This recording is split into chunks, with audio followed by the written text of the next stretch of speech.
Mas acho que acho que não corta não. Não, é porque tá caindo esse. Ah, tá. Mas tá ligado a gravação, né? Então é isso aí, estamos iniciando agora a nossa aula. Estamos estudando o Evangelho segundo João e hoje nós vamos dar continuidade aqui no 16.4 aí na apostila de vocês, 16.4, na apostila nova, tá?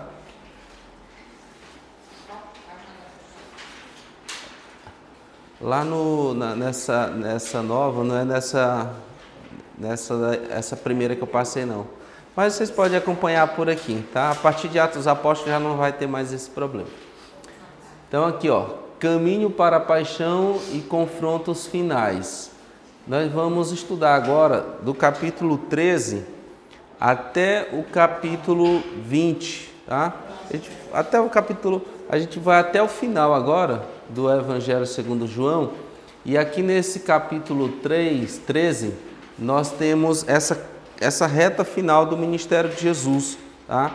Nós temos aqueles discursos que a gente chama de discursos de despedidas, que começa aí no capítulo 13 e vai até o capítulo 17, tá bom? E Jesus prepara os discípulos para a sua partida. Então, Jesus vai meio que se despedir aqui dos discípulos, ele está seguindo para a cruz, ele está seguindo para o ponto final aqui do seu ministério, e ele então tira esse tempo para preparar os discípulos, porque depois da cruz ele iria passar ainda alguns dias, mas depois ele ia retornar para o Pai, enviando o Consolador. Então ele faz ele traz esses ensinos preparando. E nós temos aqui Jesus lava os pés dos discípulos, né? E com isso ele estava ensinando que eles deveriam ser humildes, que eles deveriam servir, né? Isso é a marca do discípulo, ela deve ser uma marca de humildade e de serviço, tá? Humildade e serviço, porque sendo Jesus Senhor, sendo Ele Mestre, Ele faz aquilo que seria a função de um servo. Porque qual que era a função de um escravo, de um servo? Era quando alguém chegava na casa do seu senhor, aquele servo, ele iria lavar os pés daquele visitante. Então, lavar os pés de alguém era ali um simbolismo de alguém que estava para servir. Lavar os pés dos discípulos, Jesus estava ensinando para eles que no meio deles ele era como aquele quem serve, e na prática ele estava dizendo para os discípulos: vão e façam o mesmo. Aquele que quiser ser o grande entre vocês, que seja aí o servo dos demais, tá? Então, com esse ato do lavar os pés, Jesus estava simplesmente ensinando para os discípulos, tá, a questão da humildade e de servir uns aos outros. Depois nós temos o mandamento do amor. O amor mútuo é o sinal distintivo da comunidade cristã ou da comunidade joanina. A gente usa muito esse termo na teologia, comunidade. Hoje a gente usa mais igreja, né? A igreja, mas a comunidade é a igreja. Então Jesus estava ensinando os discípulos não só a serem humildes e a servirem uns aos outros, com esse simbolismo do lavar os pés, mas também ele estava dizendo que eles deveriam amar uns aos outros. O amor, ela é a identidade dessa comunidade. Nós, como discípulos de Jesus, nós devemos demonstrar amor uns pelos outros. E aí depois, aqui no capítulo 14, ele fala sobre a promessa de um outro Consolador, né? Eu vou para o Pai, mas eu rogarei ao Pai, e Ele vos enviará um outro Consolador, o Espírito Santo da verdade, que o mundo não pode receber, porque não o vê nem o conhece, mas vocês o conhecerão, porque Ele estará convosco e habitará em vós. O Espírito Santo, Jesus disse, será um outro Consolador. Em outras palavras, eu sou um Consolador para vocês, só que eu vou para o Pai, mas vocês não ficarão órfãos, vocês não ficarão só, tá? Eu estarei com vocês, mas na pessoa do Espírito Santo, que será um outro Consolador, será o Paracleto, será aquele que vai vir para estar com vocês, para consolar vocês, tá? para ensinar vocês, para fazer com que vocês se lembrem de tudo quanto eu vos tenho dito.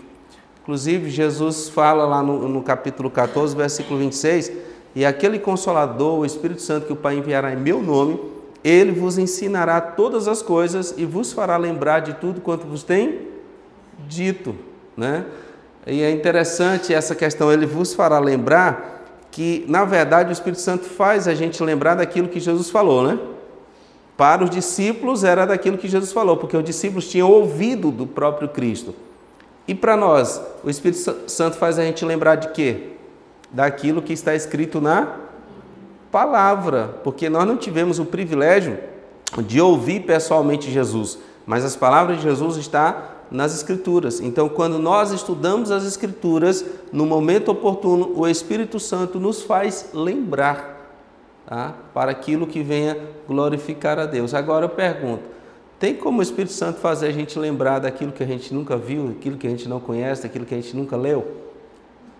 Por isso que é importante a gente ler as Escrituras, porque ele vai fazer você lembrar das Escrituras. E como ele disse lá em João 5,39, as Escrituras testificam dele. Então, examinar as Escrituras porque elas testificam de mim, né? Mateus também 22, 29 diz que o homem erra por não conhecer as Escrituras. Então, as Escrituras, elas testificam de Jesus. E a missão do Espírito Santo é nos fazer lembrar daquilo que a gente, então, estuda na Palavra de Deus, já que nós não ouvimos as palavras de Jesus como os discípulos tinham ouvido, né? Então, como a promessa do Espírito Santo nos fortalece hoje, gente? É uma pergunta para a gente refletir, já que o Pai enviaria esse Consolador. Então, como que esse Consolador, essa promessa, ela nos fortalece, ela nos ajuda hoje, né? No sentido de que o Espírito Santo nos ajuda em nossas fraquezas, o Espírito Santo nos consola, o Espírito Santo nos ensina, o Espírito Santo nos lembra, né? Tudo isso são formas pelas quais essa promessa ela nos consola hoje, né?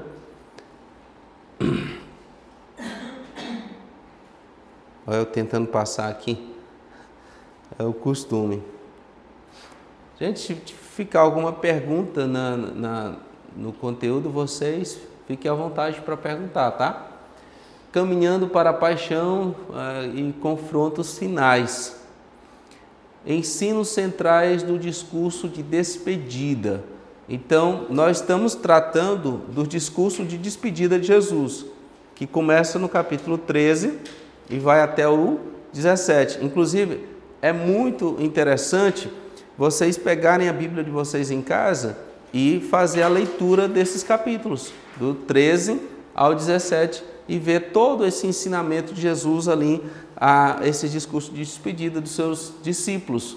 E aí ele ensina aqui no capítulo 15, por exemplo, o ensino da videira verdadeira. Ele disse, eu sou a videira verdadeira, o meu pai é o agricultor, é o lavrador, e vocês são os ramos. Então, o que a gente já fica claro aqui nesse ensino de Jesus? Que ele é a videira, o Pai, Deus Pai, é o agricultor e nós somos os ramos. E ele diz assim, olha, vocês não podem produzir frutos se não estiverem ligados à videira. Então, sem mim vocês não podem fazer nada. Significa que para nós produzirmos frutos, nós temos que estar em Cristo. Então, de que maneira nós podemos produzir frutos, gente? Estando em Cristo. Tá? Estando em Cristo é a forma de nós produzirmos frutos. Então, a vida espiritual, ela depende da permanência em Cristo. Tá? Aqui dá até um estudo bíblico. Se você, por exemplo, quiser colocar um título aqui, escolhidos para frutificar. Então, ele nos escolheu, isso está claro nessa passagem, ele nos escolheu e nos escolheu para qual propósito? Para que vardes e deis fruto. Então, ele nos escolheu para frutificar, mas nós só podemos frutificar se nós estivermos nele, na videira, se estivermos em Cristo. E quem está em Cristo, o que é que o Pai faz? O Pai poda, o Pai limpa, o Pai cuida para que esse ramo dê frutos, né? E se o ramo não der fruto? Corta, né? Então isso é uma advertência, porque vai chegar um momento que aqueles que não dão frutos serão separados da videira, né? E pior é aquela separação que é para sempre. Mas aquele que está ligado à videira, que é Cristo, esse produz muitos frutos, né? E qual é o principal fruto que nós, como estando ligados à videira, devemos produzir, gente? Está lá em Gálatas capítulo 5. Alguém lembra aí? Gálatas capítulo 5, versículo 22. Amor, paz, benignidade, bondade, mansidão, temperança, domínio próprio, né? E isso tudo isso tudo é manifestações de um único dom. Qual que é esse dom? O dom do Espírito. Não são dons do Espírito, é o dom do Espírito que se manifesta de várias formas. Em amor, em paz, em bondade, em longanimidade e mansidão. Então, amor, paz, longanimidade, mansidão, temperança, domínio próprio são manifestações do fruto do Espírito. E para nós produzirmos o fruto do Espírito, nós temos que estar ligados à videira. Então, esse é o ensino de Jesus aqui em relação à videira. Aí tem a limpeza. O Pai, de que forma que o Pai limpa esses ramos, né? Limpa através da palavra.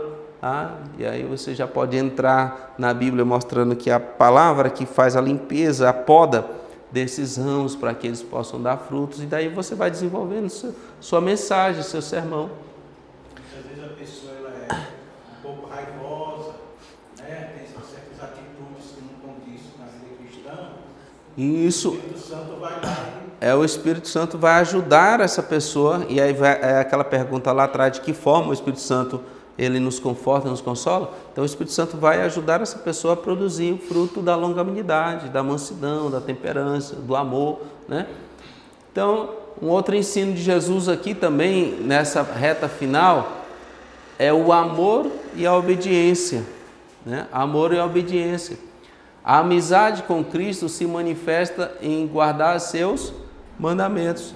Jesus disse aqui no capítulo 15, parece que é 15, se não me foge a memória, ele diz: eu não vos chamareis mais de servos, mas de meus amigos. Então ele está falando de uma amizade aqui, uma amizade entre ele e os seus discípulos, entre Cristo e nós. Mas essa amizade, ela se alicerça através da obediência aos seus mandamentos. Porque ele diz assim, aquele que me ama, esse guardará os meus mandamentos. E aquele que guarda os meus mandamentos, o meu Pai também o amará. E eu também o amarei. E viremos para ele e faremos nele morada, né? Então, gente, a obediência a Cristo, ela se caracteriza por guardar os mandamentos. E quando nós guardamos os mandamentos do Senhor, nós demonstramos a nossa amizade por Ele. E se nós somos amigos dEle, se nós amamos Ele, se nós guardamos o mandamento dEle, o Pai também nos amará, né? O ódio do mundo. Por isso que é interessante, eu vou falar o seguinte, a partir da próxima aula eu vou dizer os textos para vocês lerem. Porque aqui é de forma resumida, eu vou naquilo que é mais importante. Mas quando você lê esses textos em casa e vem para a aula, então, assim, à medida que eu estou explicando aqui, você está lembrando lá do texto e fica bem melhor, né? Então, o ódio do mundo, né? Não é ódio ao mundo, não é nós que odiamos o mundo, é o ódio do mundo. O ódio do mundo por quem? Por aqueles que seguem Cristo. Gente, é interessante quando a gente ler a Bíblia, a gente perceber os detalhes, tá? Até nas vírgulas. Ódio do mundo, eu vou entender assim, do mundo, então não é de alguém pelo mundo, é do mundo por alguém, tá? Um outro detalhe, por exemplo, quando Jesus ressuscitou, o anjo disse assim, ide dizer aos discípulos e a Pedro. Muita gente lê esse texto, mas não observa que tem uma mensagem especial para Pedro aqui. Pedro não era discípulo? Pedro não era apóstolo? Por que o anjo não disse assim, ide dizer aos apóstolos, ide dizer aos discípulos? Não já envolvia todo mundo? Mas ele diz assim, ide dizer aos discípulos e a Pedro. Por quê? Que ele manda uma mensagem especial para Pedro. Pedro estava abatido, Pedro estava triste, Pedro havia negado Jesus. Há quem diga que Pedro até tinha se afastado do grupo dos discípulos e tinha voltado à sua profissão de pescaria. Então, quando o anjo diz assim, ide dizer aos discípulos e também a Pedro, ou seja, eu estou mandando uma mensagem direta para Pedro, uma mensagem especial para Pedro. Em outras palavras, o Senhor estava dizendo com isso, olha Pedro, apesar do que você fez, eu continuo te amando. Apesar de ter me negado, diga a Pedro que ele continua sendo para mim meu discípulo. Ele continua sendo para mim o meu apóstolo. Está entendendo? Quando uma mensagem é especial, é direcionada para uma pessoa. E aí a gente vê isso quando Jesus, tem esse encontro com Pedro. Pedro, tu me amas? Sim, Senhor, eu te amo. Pedro, tu me amas? Vai, apacenta as minhas ovelhas. Então é interessante a gente observar esses detalhes. Deixa eu lembrar aqui de um outro detalhe. Lá em Atos mesmo, ali no início de Atos, fala assim, recebereis poder ao descer sobre vós o Espírito Santo, ser-me-eis testemunhas, tanto em Jerusalém, como em toda a Judéia e Samaria, e até os confins da terra. Por que não disse assim, Judéia, Samaria e até os confins da terra? Mas tem e Samaria e até os confins da terra. Tem um ezinho antes de Samaria. E isso traz para nós, chama a nossa atenção para o fato do problema que existia entre judeus e samaritanos. Que judeus não gostavam de samaritanos, que judeus não se relacionavam com os samaritanos, que para os judeus os samaritanos não deveriam nem receber Cristo. E agora a mensagem de Cristo começando por Jerusalém, Judéia e Samaria, e até os confins da terra. Então assim, ele destaca Samaria. Eu quero que vocês preguem para os samaritanos. Eu quero alcançar também os samaritanos. E se nós fôssemos trazer para uma simbologia e atualizar isso, quem seriam esses samaritanos hoje? São as pessoas que vivem à margem da sociedade. São as pessoas que às vezes estão lá na feirinha. São pessoas que vivem nas drogas. São pessoas que ainda não tiveram um encontro com Cristo. Muitas das vezes nós, como judeus daquela época, a gente passa por essas pessoas e diz, isso é samaritano, Sendo que Jesus está dizendo assim, e aos samaritanos, pregai também aos samaritanos. Porque da mesma forma que nós fomos alcançados pela graça de Deus, Cristo também quer alcançar os samaritanos. Então há uma mensagem para os samaritanos também. E aí o ódio do mundo, gente, essa perseguição, ela é consequência de quê? Da nossa fidelidade a Cristo. E a Jesus assim, se o mundo vos odeia, primeiro odiaram a mim. Mas tem um detalhe, se o mundo odeia vocês, é porque vocês não são do mundo. Pelo contrário, do mundo eu vos tirei. Então por que, gente, que o mundo odeia os seguidores de Jesus, os discípulos de Jesus? Porque esses discípulos de Jesus não são do mundo. Nós não somos do mundo. Estamos no mundo, mas não somos do Filipenses 3:20, a nossa pátria está nos céus. Aqui nós somos apenas peregrinos, nós não somos desse mundo e nem podemos amar o mundo, porque João diz que se alguém amar o mundo, o amor do Pai não está nele. Não ameis o mundo nem as coisas que há no mundo, porque se alguém amar o mundo, o amor do Pai não está nele. Então aquele que ama Cristo não ama o mundo, e aquele que segue a Cristo é odiado pelo mundo, e é odiado pelo mundo por causa da sua fidelidade a Cristo. Significa que quanto mais nós seguimos fielmente as Escrituras, quanto mais nós seguimos fielmente a Cristo, mais a gente vai ter confronto com o mundo. Quanto mais a gente se modernizar, se adequar a esse mundo, menos problema a gente vai ter com o mundo. Mas quanto mais você jejumar, quanto mais você orar, quanto mais você viver a Bíblia, mais você vai ter problema com Satanás e com o mundo. Essa é a grande realidade, né? Agora tem gente que pode dizer assim, então eu não quero ter problema com o diabo, eu não vou jejuar, não vou ler a Bíblia, vou ficar quietinho porque eu não mexo com ele, ele não mexe comigo, né? Mas não é assim que as Escrituras nos ensinam. As Escrituras ensinam que a gente deve buscar essa comunhão com Deus, viver o Evangelho, resistir ao diabo, e ele é que se encarregue de fugir de nós, né? A obra do Espírito Santo, ele convencerá o mundo do pecado, guiará em toda a verdade e glorificará a Cristo. Então, ele glorifica a Cristo. Gente, uma das principais funções do Espírito Santo é glorificar a Ele mesmo, certo? Uma das principais funções do Espírito Santo é glorificar Cristo, tá? Então, quando você vê pregações, revelações, profecias, que se diz que é o Espírito Santo, mas não glorifica a Cristo, a gente já deve acender um alerta, porque a função do Espírito Santo não é glorificar anjos, a função do Espírito Santo não é exaltar, glorificar homens, né? A função do Espírito Santo é glorificar a Cristo. O que o Espírito Santo faz nas nossas vidas e através de nós visa glorificar Cristo, né? E aí o Espírito Santo, quando o apóstolo Paulo foi que disse, não vos embriagueis com vinho que há contenda, mas enchei-vos do Espírito Santo. Está escrito onde, gente? E o versículo? Versículo 14, parece. 18, né?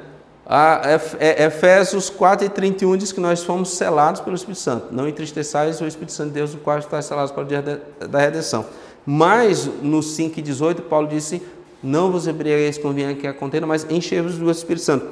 Por que é tão importante nós sermos cheios do Espírito Santo? Eu poderia até conjecturar que o crente cheio do Espírito Santo, ele é um crente vitorioso, tá? Ele é um crente vitorioso.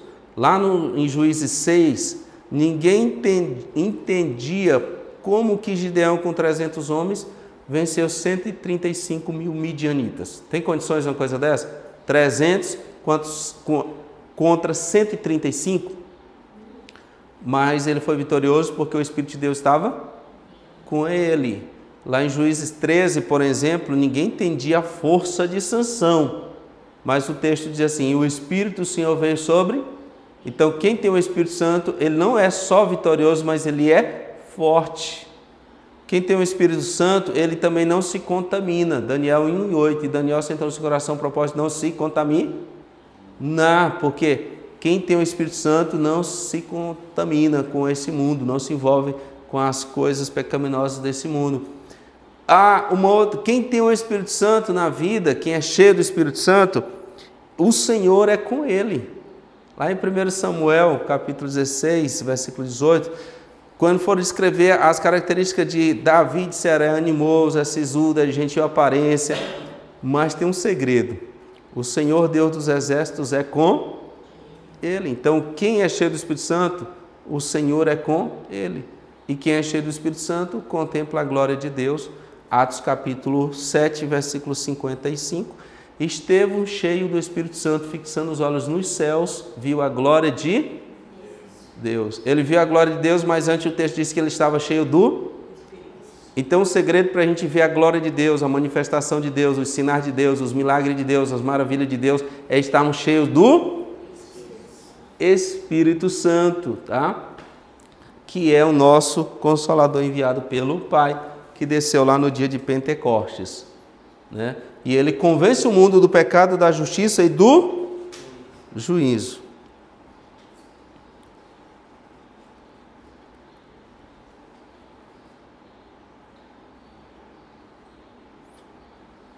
Então, a obra do Espírito Santo é convencer o mundo do pecado, da justiça e do juízo. Aqui, né, continuando, caminho para a paixão e confrontos finais. A oração sacerdotal. Por que a gente chama essa oração de oração sacerdotal? Porque é uma oração intercessória. Aqui nesse capítulo 17, você pode ler isso na sua casa. Jesus, ele intercede pelos seus discípulos, pelos seus apóstolos, e ao mesmo tempo ele intercede também por nós. Então ele orando ao Pai, ele rogou pelos discípulos, e ele disse: Pai, eu não intercedo só por estes, mas também por aqueles que o Senhor há de enviar a mim. Então, assim, por aqueles que haverão de crer em mim. Então, você que hoje crer em Jesus, Ele, como nosso sacerdote, já intercedeu por nós. Tá? Então, a gente chama isso de oração sacerdotal, porque é Jesus ali assumindo esse papel sacerdotal, Ele intercede pela igreja. Ele intercede pelos apóstolos e por aqueles que haveriam ainda de crer. Tá? E esse era um dos ofícios de Cristo. Ele era rei, sacerdote e profeta, né? Nós temos um lá no Antigo Testamento que tinha também 3 ofícios, que era Samuel. Samuel era juiz, sacerdote e profeta, mas não era rei, porque ainda não havia estabelecido a monarquia. Jesus era rei, sacerdote e profeta, mas ainda não era juiz. Juiz ele vai ser no futuro. Está lá no capítulo 5 de João. Fala que no futuro ele vai ser o juiz. O Pai a ninguém julga, mas deu ao Filho todo o juízo. Pode ler isso a partir do versículo 22 até o 29 de João, você vai ver. Tá? Então, a ênfase aqui na oração de Jesus, o que mais chama a atenção nessa oração sacerdotal de Jesus? Glória de Deus. Então, aquela glória de Deus, ele pede para que o Pai o glorifique com essa glória que estava com ele desde a fundação do mundo. A unidade dos crentes, porque Jesus, nessa oração sacerdotal, ele ora pedindo ao Pai para que a igreja fosse uma. Ou seja, eu oro para que eles sejam um, ó Pai. Como eu em ti somos, eu e tu somos um. Então, a igreja ela precisa ser unida. A igreja ela precisa estar focada em um propósito, que é glorificar a Cristo.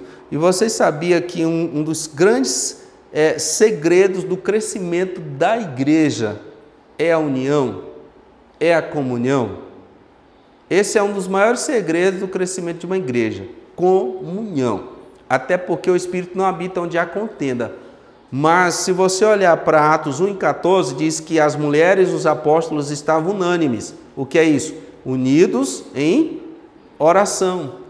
Atos capítulo 2, versículo 42, diz assim, que eles perseveravam na doutrina dos apóstolos, na comunhão, nas orações e também no partido, estavam unidos. Se não foge da memória, é Atos capítulo 4, versículo, não sei se é 31, diz que era um coração e a alma da multidão dos que criam. Isso fala o quê? De unir. A igreja era um coração e a alma da multidão dos que? E lá em 1 de João 1:7, ou é 27, 1:27 ou 1:7, diz assim, se nós andarmos na luz, como Ele na luz está, temos comunhão uns com os outros, e o sangue de Jesus Cristo, seu Filho, nos purifica de todo pecado. Então, quem anda na luz, ele tem comunhão com o seu irmão. E na oração de Jesus, uma coisa que ele pediu em relação à igreja é que nós vivêssemos em comunhão, tá? Em unidade. Além disso, em santificação. E essa santificação, se você ler, é o capítulo 17, versículo 17, ele diz assim, Pai, santifica-os na verdade. Santifica-os na verdade. Mas que verdade? Aí ele diz assim, a tua palavra é a verdade. Tá? Santifica-os na verdade. A tua palavra é a verdade. Então, é através da obediência à palavra que nós somos santificados dia após dia, até atingirmos a estatura de um varão perfeito, que só acontecerá quando Cristo voltar. Tá? Então, gente, glória para Deus, a igreja deve permanecer unida e vivendo em santificação pela palavra da verdade. os confrontos finais. Aí nós temos a traição e prisão, né? Judas entrega Jesus, mas ele se mostra soberano, ou seja, fazia tudo parte ali do propósito de Deus. Mas Judas, ele vende Jesus, né, por 30 moedas de prata. Depois, vocês conhecem a história, ele sai ali com remorso e vai se enforcar. Aí nós temos dois relatos, né? Nós temos o relato dos evangelhos, que ele saiu, foi se enforcar, e temos o relato de Atos, que diz que ele, caindo, né, ele se esborrachou pelo meio e saiu as suas entranhas. Não é uma contradição entre Atos e os evangelhos.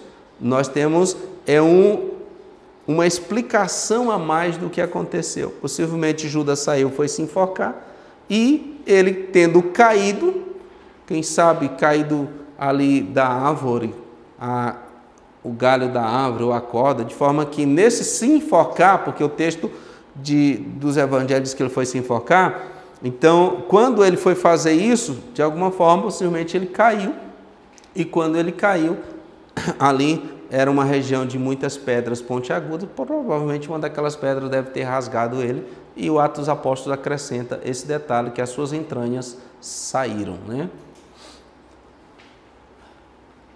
Aí nós temos também a negação de Pedro, né? Lá no capítulo 13, quando nós começamos, o Pedro disse que jamais negaria Jesus, ainda que fosse necessário morrer com ele, né? E Jesus disse: não, Pedro, antes que o galo cante 3 vezes, tu me negarás. E aí Pedro nega Jesus. Isso demonstra o que, gente? A fraqueza humana, né? Diante aí da pressão. Então, Pedro ali diante daquela pressão, até mesmo de ser morto, se ele se identificasse com Cristo, ele acabou dizendo que não conhecia Jesus. Mais do que isso, ele jurou que não conhecia Jesus, né? Mas isso por causa do medo que envolveu ele naquele momento, e aí o medo tirou a fé de Pedro, né? Mas, graças a Deus, o anjo disse assim: fala para Pedro também. Depois de tudo, o Senhor continua ainda contando com ele, né? Julgamento diante das autoridades. Jesus é confrontado por Pilatos, revelando ser o verdadeiro rei. Esse julgamento, primeiro, ele ocorre lá no Sinédrio, que era, primeiro, quando Jesus é preso, ele é levado à casa do sumo sacerdote Anás, que era sogro do sumo sacerdote. Ele é levado à casa de Anás, que era sogro do sumo sacerdote Caifás, durante a noite. Eles se reúnem ali, aquele conselho se reúne durante a noite. Isso era ilegal. Não era legal para o conselho dos judeus se reunirem durante a noite e sentenciar durante a noite, mas eles fazem isso.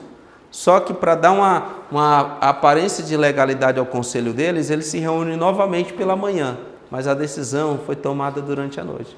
Então foi um julgamento irregular, foi um julgamento ilegal. Mas atentem para esse detalhe: os judeus, por aquele tempo, os judeus não poderiam matar Jesus, tanto que não foram os judeus que mataram Jesus, viu, gente?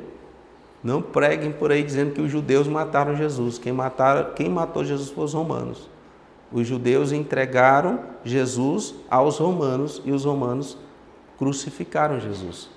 Porque os judeus, por mais que eles queriam matar Jesus, por mais que eles rejeitaram Jesus, por mais que eles não aceitaram que Jesus fosse o rei deles, eles não poderiam matar, porque Roma havia tirado dos judeus naquela época o direito de aplicarem a pena capital. E aí eles tiveram que levar Jesus ao governador Pilatos, que era o representante de Roma, que ficava na fortaleza Antônia, né?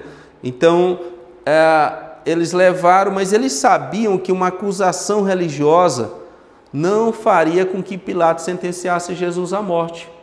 E aí, eles criam então 3 graves acusações contra Jesus. Acusaram Jesus de agitar as multidões, vedar pagar tributo a César e se fazer rei. Nesse caso, nós temos 3 acusações políticas contra Jesus. Porque se ele agitava as multidões, ele era um tumultuador, ele era um barderneiro, né? Então, assim, ele trazia problema para Roma, para as autoridades judaicas, ou para as autoridades romanas. Se ele estava proibindo pagar tributos a César, também ele era contra Roma, né? E se ele estava se fazendo rei, era contra Roma também, porque o único soberano era o César. Qualquer que se fizesse rei estava contra Roma. Então foram 3 graves acusações políticas, viu, gente? O que levou à morte de Jesus, apesar deles terem dito que Jesus se intitulou Filho de Deus e que era blasfêmico, que deveria morrer, mas o que sentenciou Cristo à morte foi acusações políticas contra ele. E quem mandou matar Jesus, crucificar Jesus, foi uma autoridade romana, no caso Pilatos, porque os judeus não tinham, por mais que queriam matar Jesus, eles não tinham esse poder, tá? Nessa questão aí do julgamento e morte de Jesus, às vezes muita gente prega essa questão de que o povo o rejeitou, né? A palavra diz que ele veio para o seu, mas o seu não recebeu, né? E naquele momento a multidão, quando Jesus entra no jumentinho, a multidão recebe. Ali, quando Jesus entra com o jumentinho, ali tinha uma multidão. Mas lá na Fortaleza Antônia, onde pediram a crucificação de Jesus e a soltura de Barrabás, provavelmente não tinha uma multidão, né? Tinha ali um grupo de pessoas influenciada pelos líderes religiosos que pediram a crucificação, por causa do espaço ali, segundo os estudiosos, que não comportava uma multidão. A questão do povo fazia parte do sinédrio e a liderança política e religiosa. E a pregação de Jesus ameaçava esse poder dele. Tanto que a preocupação desses sacerdotes, que eram principalmente nós tínhamos ali os fariseus, né, e os saduceus. Era principalmente dentre os saduceus, porque era aquela elite dominante envolvida com a política, eles temiam que a Roma, através desse movimento, tirasse esse poder que eles tinham religioso e político sobre a nação judaica. Então eles estavam preocupados com a posição deles, com o poder deles, com o status deles. E aí eles preferiram, né, entregar Jesus para ser morto. A pregação dele, se você for ver lá, expunha realmente que ele era hipócrita. Pegava todos aqueles ensinamentos. Eles não estavam interessados em saber quem era Jesus, né?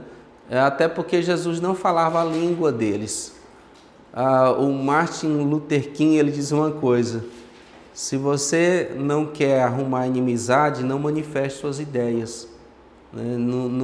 Não fala o que você pensa. Jesus falava o que ele pensava, as ideias dele, que era contraditória ao que as autoridades judaicas, né, queriam. E isso fez com que houvesse esse confronto entre as autoridades judaicas, levando aí a crucificação, que é claro fazia parte também do plano de Deus, né?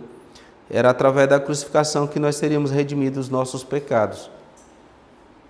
E aí a gente vai aqui para a aplicação didática, né? O amor como distintivo do cristão, a permanência em Cristo como fonte de vida e fruto. Aí aqui, isso aqui é praticamente um resumo do que a gente viu, né? O amor, ele deve estar na vida de todos os cristãos. Os cristãos devem viver em amor. Eles devem viver em comunhão, devem amar uns aos outros, porque essa é a vontade de Cristo. E aí nós temos aqui a permanência em Cristo como fonte de vida e fruto, ou seja, nós só podemos ter vida se nós estivermos ligados à videira. Nós só podemos dar frutos se nós estivermos ligados à videira. Ou seja, sem Cristo, nós não podemos produzir frutos, bons frutos. A confiança no Espírito Santo diante das perseguições. Por mais que sejamos perseguidos, aflitos e tudo, mas nós devemos confiar que o Espírito Santo é o nosso Consolador, ele está conosco e está nos ajudando a caminhar essa caminhada cristã em direção à nossa pátria celestial, tá? A unidade da igreja como resposta à oração de Jesus. Jesus orou para que a igreja fosse unida. O exemplo de Jesus de coragem e entrega à vontade do Pai, tá? Na verdade, não foi a morte que tragou o Espírito de Cristo. Ele entregou-se. Ele se entregou ali naquele momento. A morte não teve poder sobre ele, mas ele entregou o Espírito dele, cumprindo a profecia do Salmo 31:5, se não me foge da memória. Pai, nas tuas mãos eu entrego o meu espírito. Gente, tudo que aconteceu na vida de Cristo, quase tudo você pode olhar para o Antigo Testamento que havia profecias falando. Por exemplo, quando ele diz assim, na minha sede me deram, eu tenho sede, na minha sede me deram vinagre a beber, né? É o Salmo 69:21. Na minha sede me deram vinagre a beber. Quando repartiram as vestes dele ali e lançaram sorte sobre a túnica, era o Salmo 22:18. Repartiram entre si as minhas vestes sobre a minha túnica, lançaram sorte. Quando não quebraram os ossos dele, porque ele já estava morto, mas furaram o seu lado com uma lança, era o Salmo 34:20. Nenhum de seus ossos será quebrado. Quando ele ora e diz, Pai, nas tuas mãos entrego o meu espírito, era o Salmo 31:5. Pai, nas tuas mãos entrego o meu espírito. Está entendendo? Tudo se cumpriu fielmente na vida de Cristo. Ele cumpriu as Escrituras nos mínimos detalhes. Tá? Perguntas para reflexão. Quais frutos devem evidenciar que permanecemos em Cristo? Um dos que nós falamos muito aqui é o amor, né? Então, assim, uma das evidências que nós permanecemos em Cristo é quando nós amamos uns aos outros. Por que o mundo rejeita os seguidores de Cristo? São perguntas para a gente relembrar e fixar o conteúdo. Porque nós não somos do mundo. Como a unidade da igreja pode impactar o testemunho cristão? À medida que a igreja permanece unida, né, demonstra que ela é seguidora de Jesus e isso impacta o mundo. A divisão da igreja escandaliza o mundo, mas a unidade da igreja glorifica a Deus, tá? E é um testemunho para o mundo. Ô professor, o mundo até que tem razão nesse caso, se nós não somos do mundo, é por isso que ele não nos aceita. E eles têm razão de não nos aceitar se nós não somos daqui. 2 minutinhos aí para vocês beberem uma água e a gente volta, tá? Porque a minha garganta tá seca, tá até embaraçando hoje.